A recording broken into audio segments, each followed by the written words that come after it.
আসসালামু আলাইকুম ওয়া রাহমাতুল্লাহ। ইন্নাল হামদুলিল্লাহি ওয়াহদা ওয়াসসালাতু ওয়াসসালামু আলা মান লা নাবিয়্যা বা'দা। আমি মাহাদি বিন মাহফুজ। সম্মানিত উপস্থিতি, আপনারা দেখছেন আমার হাতে কাঁকড়া, সামনে আছে অক্টোপাস, আরো অনেক সামুদ্রিক মাছ আছে।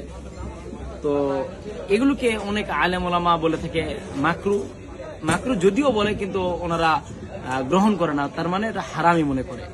কিন্তু অথচ হাদিসের মধ্যে এবং কোরআনুল কারীমের মধ্যে, সূরা মাঈদার মধ্যে আল্লাহ তাআলা স্পষ্টভাবে বলে দিয়েছে, সমুদ্রের মধ্যে যত প্রাণী আছে সবকিছুই হালাল। এর মধ্যে যত প্রাণী, মাছ হোক, চাই কাঁকড়া হোক, কচ্ছপ হোক, কুচা হোক, সবই হালাল।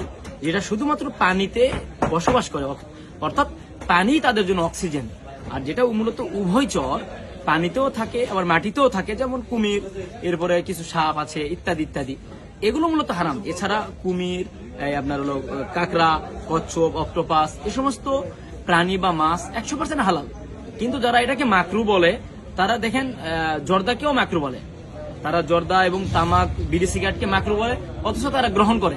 আবার তারা একই ভাষায় আবার কাঁকড়াকে মাকরু বলে, কিন্তু তারা কি করে না, এটা গ্রহণ করে না।